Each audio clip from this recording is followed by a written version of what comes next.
Ninong shot tayo mamaya ha, medyo sinwerte ako kanina sa sabong nakapanalo ng malaki. Aya ni Roldan sa kanyang ninong Ben na ninong niya sa binyag. Kaibigang matalik ito ng kanyang ama. Kaya naman sa lahat ng ninong niya ay dito siya malapit. Ito na din ang tumayong ama niya buhat ng mamatay tatay niya. Isang sabungero. Ang tatay niya kaya, naman lumaki din siya sa sabungan. Ang ninong niya naman ay ang madalas na financer ng ama niya kapag nilalaban ang manok nito. Ganun ba Roldan? O sige, antayin mo na lang ako sa inyo. Magdadala na din ako ng mapupulutan, sagot Mang Ben. Naku ninong, wag ka nang magdala at ako nang bahala sa lahat, saad ni Roldan. Pag uwi ng bahay ay agad nitong ibinalita sa ina ang pagkapanalo sa sabong. Naisinwerte ako ngayon.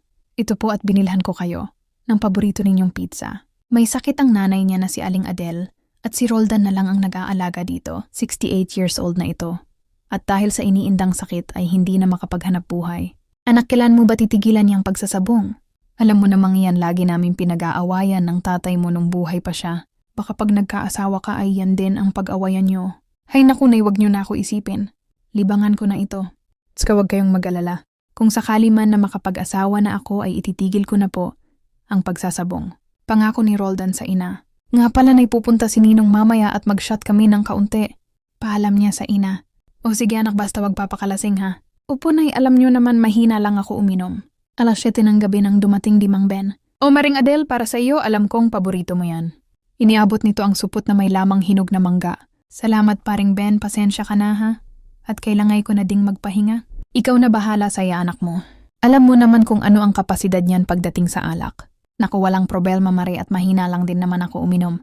Niyaya lang ako ng inaanak ko at ayaw ko lang tanggihan.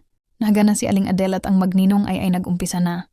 Sa sala ay naginuman na ang magninong. 2 bote ng mucho ang hinanda ni Roldan at ilang putahe ng pulutan.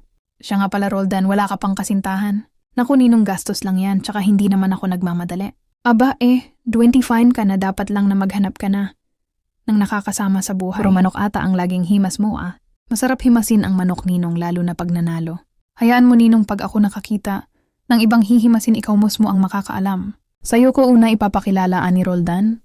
O siya, sinabi mo yan ha? Tumagay na nga lang tayo at nang makayari na. Maaga pa akong pupunta sa farm bukas at kailangan ng pakain ng isda. Sige ninong, at okay na siguro sa atin ang 2 bote. Simula kasi nang tunigil na sa pag-finance sa sabong si Mang Ben ay sa farm niya lang ito na malagi. May palaisdaan ito at may iba't ibang isda ang inaalagaan. May katiwala ito doon na isang matanda na. Matapos ang tagaline ng magninong ay agad ding umalis. Si Mang Ben at si Roldan ay nagpahinga na. Kinabukasan ay maaga nagpunta si Roldan sa kanyang boss na may-ari ng mga manok panabong na inaalagaan niya. Ganun lang lagi ang araw-araw na buhay niya. Walang trabaho kundi ang paghihimas ng manok. Sanay kasi siya sa mga manok dahil na din sa sabong siya pinalaki ng kanyang yumaong ama. Kumikita naman kasi siya sa pagsasabong. Bukod sa binibigay sa kanya ng amo niya sa pagkukondisyon ng mga manok ay madalas din panalo ang mga nilalaban nila. Iyon ang ginagawa niyang hanap buhay. Lumipas pa ang ilang taon hanggang makilala ni Roldan si Liza, ang aagaw ng kanyang atensyon sa mga manok na araw-araw niyang hinihimas. Si Liza ay 20 years old pa lang noon at dalaga pa ito. Bagong tindera lang si Liza sa karenderya na nasa tabi ng sabungan. Galing ito sa probinsya at pinasok daw ng tagaluto doon. Suki si Roldan doon kaya agad niyang napansin si Liza. Miss, napansin ko bago ka lang dito, ngayon lang kasi nakita. Opo sir, kahapon lang po ako dumating at ngayon lang ako pinagsimula, sagot ng dalaga. Inabot no Roldan ang kamay sa dalaga. Ako nga pala si Roldan. Ako po si Liza sir. Matagal hinawakan ng binata ang palad ng dalaga hanggang sa kusa na itong bumitaw. Sir, sorry po, baka po kasi makita pa ako ni ma'am, ano pang isipin, paliwanag ng dalaga. Sorry din, ngayon lang kasi ako nakipagkamay sa babae at nakahawak ng malambot na palad. Pinamulahan ng muka ang dalaga. Ang tinutukoy na ma'am ni Liza ay ang may-ari ng karenderya. May kasungitan kasi yon at alam naman yun ni Roldan. Dahil kay Liza ay mas lalong mahaba ang nilalaan na oras ng binata sa sabungan. Minsan kahit walang sabong o kahit wala silang manok na ilalaban, ay tumatambay siya sa sabungan o sa karenderya. Dahil nais niyang makita o makausap ang dalaga, sa makatwid ay tinamaan ang sabongero sa tindera. Medyo hirap siyang makakuha ng tiyempo para makausap ito sa kainan, dahil na din sa higpit ng may-ari. At kahit antayin niya ang sarado ng tindahan ay kasabay naman ito ng may-ari umuwi sa kanilang tirahan. Stay-in kasi ito sa mismong bahay ng may-ari. Sa mga tingin niya na lang pinapahiwatig ang pagtingin niya sa dalaga at sa tingin din ito sumasagot sa kanya. Ramdam niya na gusto rin siya nito. Ilang linggo na. Ang lumipas ay hirap pa din siyang makausap ang dalaga. Gusto niyang yayain ito na lumabas o kumain sa labas. Pero kahit isang araw lang ang off nito, ay nasa bahay lang at may bantay pa ito. Bigla niyang naaalala ang ninong niya. Naalala niya ba noong madalas pa ito sa sabungan ay malakas nga pala ito sa may-ari ng karenderya. Madalas kasi itong magpakain at malibre doon, lalo na pag nananalo sa sabong. Sa ninong niya naisip magpatulong para may date si Lisa. Ninong, kamusta na, shot ulit tayo? Saad ni Roldan habang kausap sa cellphone ang ninong niya. O bakit inaanak, nanalo ka ba ulit ng malaki? Hindi ako nanalo sa sabong, ninong, pero may iba akong gustong mapanalunan, sagot niya. Abah, mukhang interesting yang gusto mong mapanalunan, natatawang saad nito. Basta punta ka na lang sa bahay mamaya, ninong, ako nang bahala sa lahat. Kailangan ko lang ng inyong kaunting impluwensya. Mas lalong na-curious si Mang Ben dahil sa sinabi ng inaanak kaya hindi na ito tumangi pa. Kinagabihan ay pumunta ito sa bahay nila Roldan at gaya ng dati ay may pasalubong ulit kay Aling Adel manggang hinog. Naghanda ulit ng dubote ng mucho si Roldan at pulutan. O ano Roldan, ano yung sinasabi mong gusto mong mapanalunan? At bakit kailangan pa ng impluwensya ko ha? Tanong ni Mang Ben. Di ba, ninong, ang pangako ko sa'yo kapag nakakita na ako ng ibang hihimasin bukod sa manok ay sa'yo ko una ipapaalam. Iyon nga, ninong, nakita ko na ang gusto kong himasin bukod sa manok na talisain. Nakita mo na pala bakit kailangan mo pa ng impluwensya ko? Di kumilos ka na para mahimas mo na, sagot ni Mang Ben. Yun nga ang problema, ninong, bantay sarado ng ano niya.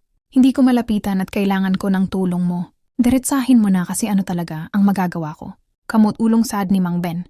Pinaliwanag ng binata ang sitwasyon sa inyong at sinabi ang tungkol sa hinihiling niya.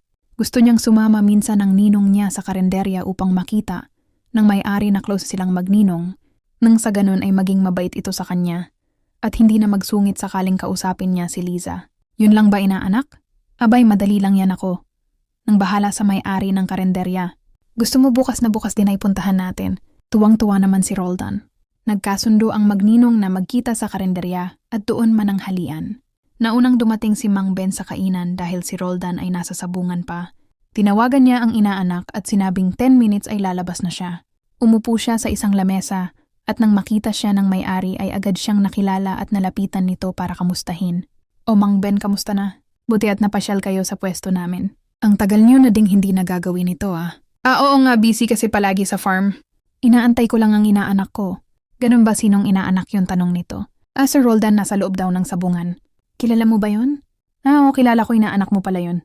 Oo, naalala mo si Jun, yung kumpare ko na lagi kong kasama nun dito. Oo, naalala ko na. Ang tagal ba kasi nun? Naalala ko na si Roldan nga pala ang lagi niyong kasamang bata noon. Oo, siya yun. Doon lang nakilala ni Aling Azon si Roldan, ang bata na laging kasama ni Mang Ben.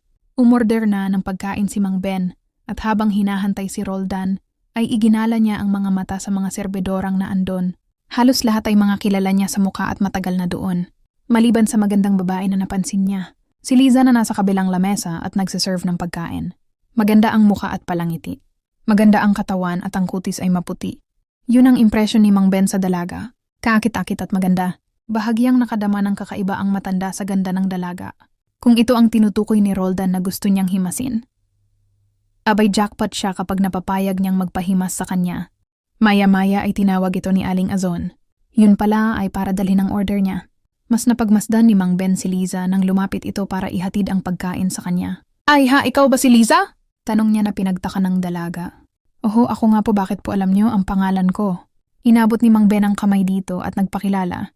Ako si Ben. Nang mahawakan ang kamay ng dalaga ay mas nakadama ng init ang matanda dahil sa lambot ng palad nito. Napakaswerte pala ng inaanak ko kung sakali na pabulong pa niya. Ano ho, Manong? Wala, iha, sabi ko ay paparating na ang inaanak kong si Roldan. Hindi ba't kilala mo siya, tanong niya sa dalaga. Talaga ho ba inaanak niyo si Roldan? Opo, kilala ko po siya, masayang saad ng dalaga. Kita ni Mang Ben na nagliwanag ang muka ng dalaga nang banggitin ang pangalan ng inaanak. At nabatid niya ang interes din nito sa binata. Kaya naman inalis niyang pilit sa isip niya ang mga naiisip niya. Yung nadarama niyang pag-init at ang hindi niya maitatanggi sa sarili na pagnanasa dito ay kailangan alisin sa kanyang pakiramdam. Mahal niya ang inaanak niya at parang anak na ang turing niya dito. Kaya kung sakaling si Liza ang makatuluyan nito, ay dapat ang naituring din niya itong anak. Hindi niya dapat ito pinagnanasan ng ganon. Maya-maya ay dumating si Roldan.